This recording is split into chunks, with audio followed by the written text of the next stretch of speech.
देशभक्ति एवं राष्ट्र निर्माण विषय पर।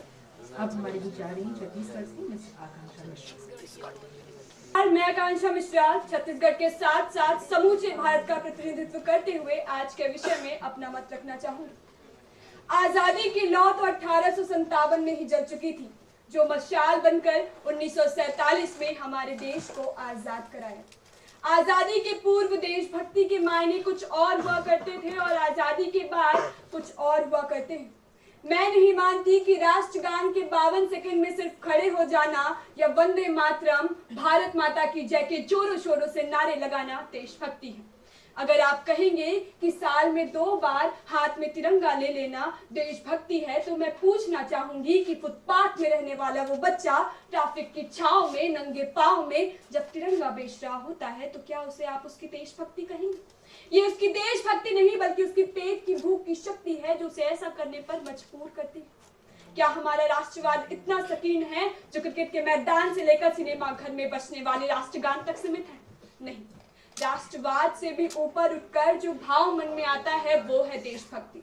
अपने परिवार, समाज और देश के लिए समर्पण का भाव है देशभक्ति। अधिकारों के पूर्व कर्तव्य प्राणीयता का भाव मन में आना है देशभक्ति। धर्मलोलुपता को पछाड़कर ईमानदारी से किया गया हर काम है देशभक्ति। हमारा ये देश पहले ही शहीदों की लहू से सिंचित किया जा चुका है। अब उसे सरहद पर बहते हुए खून की नहीं बल्कि हर एक नागरिक के नसों में उलटते खून की आवश्यकता है। इसे आवश्यकता है एक नए पौध की जो भले ही बलिदान न हो, लेकिन उसका एक एक फल, एक एक फूल देश के चरणों पर अर्पित हो। यही कल्पना और यही संकल्पना का नाम है देशभक्ति। और यूं कहा जा सकता है कि राष्ट्र निर्माण का पहला सोपान है देशभक्ति और देशद्रोही के जीवन में आने वाला हर तूफान है देशभक्ति, ताकि एक देशद्रोही भी समझ सके कि अगर तू दरिंदा है तो ये शमशान तेरा है, अगर तू परिंदा है तो ये आसमान तेरा है। भाईचारा से रहना है तो रह इस जमी पर, वरना तेरी कब्र भी यही है और यही कब्रिस्तान तेरा है, यही कब्रिस्तान तेरा है। हमारा ये देश विभिन्न वर्गों से मिलकर बना हुआ है। जो एक विशेष वर्ग मेरे जहन में आता है वो है किसान वर्ग। वही किसान जिसके कच्चे घर की छत टपकती है लेकिन फिर भी वो बारिश की दुआ मांगता है। दुष्यंत कुमार जी के लफ्जों में कहूं तो वही किसान जिसके खेत में फसलों की जगह भूख उगती है, और जब जब किसी किसान के खेत में फसलों की जगह भूख उगने लगी तब तब उस किसान ने शहर में नौकरी कर ली। ये बात चिंता का नहीं वरन चिंतन का विषय है कि जो रास्ता गांव से शहर की ओर रोजगार हेतु जाता है, वो रास्ता शहर से गांव की ओर विकास हेतु क्यों नहीं आ सकता? हमारा दूसरा विशेष वर्ग है युवा वर्ग। वो युवा जिसे अपनी पीठ पर लाद कर लानी थी अतीत की उपलब्धियां, वो युवा जिसे वर्तमान की तोड़ देनी थी हर कुंठा, वो युवा जिसके कंधों पर जिम्मेदारी थी राष्ट्र निर्माण और समाज की आशाओं को जोड़ कर रखने की, वही युवा 4x4 इंच की छोटी सी स्क्रीन पर अपने कोमल उंगलियों के घर्षण मात्र से ऑनलाइन हृदयों को भावनाओं की इमोजी भेज रहा है। 4 बोतल वोट का काम मेरा रोज का ने भारत का भविष्य तबाह कर रखा है। हम ना एक ऐसे समाज में जी रहे हैं जहां शाम को मदर इंडिया देखने के बाद रात में अपनी पत्नी को पीटते हैं, जहां अपनी बहन को कॉलेज छोड़कर कॉलेज के बाहर खड़ी दूसरों की बहन पर नजर डालते हैं, जहां अश्लील तस्वीरें अपनी मोबाइल पर रखकर अपनी पत्नी को 7 इंच की घूंघट में छुपा कर रखते हैं, जहां अपनी माँ के हर काम को ना बोलकर उन्हें ना बोलने वाले के मुंह पर एसिड फेंकने के उद्देश्य से घर से निकलते हैं। और यही कारण है कि महिला असुरक्षा के मामले में हम चौथे स्थान पर बदस्तूर कायम। इस समाज में महिला को आरक्षित नहीं बल्कि संरक्षित होने की आवश्यकता है, क्योंकि जो महिला बेलन चला सकती है वो बेशक मानिए कलम भी चला सकती है और सरकार भी चला सकती है। हम एक ऐसे समाज में जी रहे हैं जहां पत्थर की मूरत को लगते हैं 56 भोग, जहां पत्थर की मूरत को लगते हैं 56 भोग, और जहां भूखे नंगे तड़पते सो जाते हैं लोग। मजदूर को मजदूर समझिए, मजबूर नहीं। गरीबों को काम दीजिए, दान नहीं। और दान देने के इच्छुक है तो जीते जी रक्तदान दीजिए और मरने के बाद अंगदान देकर किसी मरते हुए को जीवन दान दीजिए। यही असली राष्ट्र धर्म है और यही सच्ची देशभक्ति। हमारा राष्ट्र निर्माण तब संभव होगा जब एक गरीब बच्चा मध्याह्न भोजन के लिए नहीं अपितु ज्ञान अर्जन के लिए सरकारी स्कूल की चौखट पर कदम रखेगा, जब बड़े बड़े सपने देखने के लिए भरी भरी जेबों की आवश्यकता नहीं पड़ेगी। चाणक्य जी कहते हैं कि राष्ट्र का उदय और अस्त दोनों ही शिक्षक के हाथ में होता है। हमारा राष्ट्र निर्माण तब संभव होगा जब एक शिक्षक वेतन के लिए नहीं बल्कि बच्चों के ज्ञान अर्जन के लिए पढ़ाए, जब एक शिक्षक बनना मजबूरी न समझा जाए।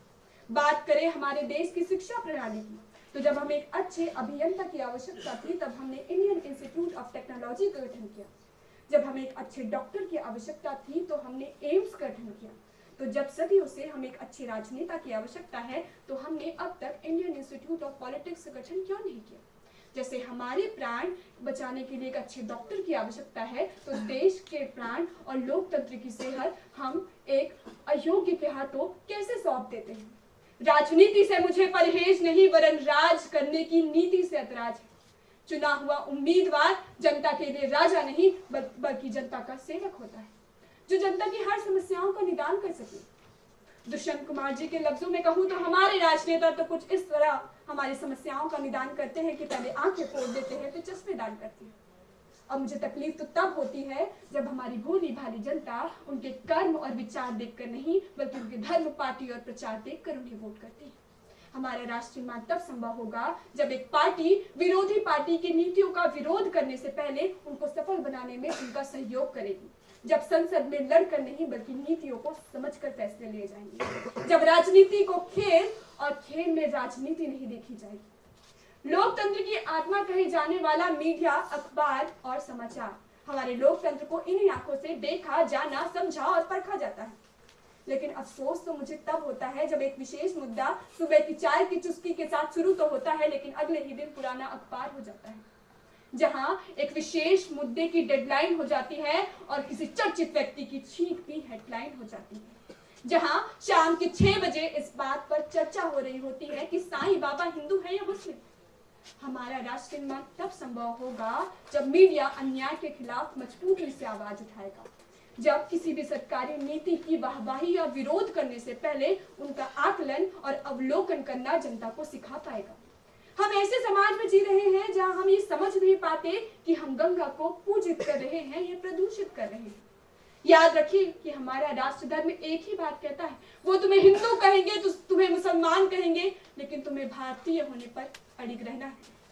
याद रखिए भगत सिंह, सुखदेव, राजगुरु ने किसी मजहब के लिए नहीं अपितु हिंदुस्तान के लिए बलिदान दिया था।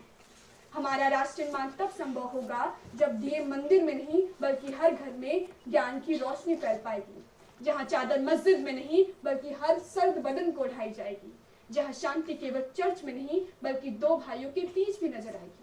क्यों ना अनाथ आश्रम और वृद्धाश्रम को जोड़ने की पहल की जाए, जिससे अनाथ बच्चों को माँ बाप का प्यार मिल सके और बूढ़े माँ बाप को उनका उजड़ा घर परिवार मिल सके। और मैं मानती हूँ कि हमारा राष्ट्र निर्माण तब संभव होगा जब अनाथ आश्रम और वृद्धाश्रम की गिनती शून्य मानी जाएगी। भ्रष्टाचार और काला धन हमारे देश का प्रमुख मुद्दा है। ये एक ऐसी उपलब्धि है जनाब जहाँ इंसान तो चढ़ जाता है लेकिन इंसानियत चोट खाती है। इस धन से सोने की चेन तो खरीद सकते हैं लेकिन चैन की नींद सो नहीं पाएंगे, इस बात का मैं दावा करती हूँ। हमारा राष्ट्र निर्माण तब संभव होगा जब स्वच्छता अभियान में केवल सरकार ही नहीं बल्कि सड़क पर चलने वाला हर एक नागरिक हाथ बटाएगा। तकलीफ तो मुझे तब होती है कि जब शौच के दौरान कुंडी बंद करना और शौच के बाद हाथ धोना भी हमें विज्ञापनों के माध्यम से समझाई जाती है। पेड़ काट कर बनने वाले कागजों पर सेव ट्री जैसी सुक्तियां लिखी जाती हैं, जहां पियाऊ घर में गिलास को चेन से बांध कर रखी जाती है और सरकारी नलों की तो टोटियां चुरा ली जाती है। तो इस बात की क्या प्रामाणिकता है कि महात्मा गांधी और विवेकानंद जी के सपनों का भारत चोरी नहीं होगा। हमारा राष्ट्र निर्माण तब तक संभव नहीं होगा जब तक एक नागरिक नैतिक रूप से संकीर्ण, चारित्रिक रूप से भ्रष्ट, मानसिक रूप से दिवालिया, धार्मिक रूप से अंधा, राजनीतिक रूप से गंदा, स्वैच्छिक मान मूल्यों के आंकड़ों में चिन्ह चिन्ह पैबंदमयी अखंड भारत को खंड खंड करता रहेगा, तब तक हमारा राष्ट्र निर्माण संभव नहीं होगा। बड़ी बड़ी बातें नहीं, छोटी छोटी कोशिशें करने की जरूरत है, क्योंकि ठोकर हमें पहाड़ से नहीं बल्कि पत्थरों से लगती है।